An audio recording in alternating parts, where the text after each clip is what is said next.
I was a little bit concerned about team selection, I have to admit, that game, and maybe I just didn't get it right. We went to Azerbaijan actually on the 6th of June without 9 players.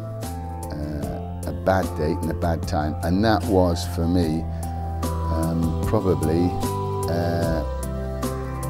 the highlight, if you like. I mean, stronger Welsh teams than that one, more experienced sides have gone to Azerbaijan and not won. We cannot possibly have the same ill fortune with withdrawals from now onwards as we have had up until now. I'll tell you something honestly now, if I thought now, I had a crystal ball, and I thought that the next 2 years regarding withdrawals will be like the last 2 years, I would hand it over to somebody else now.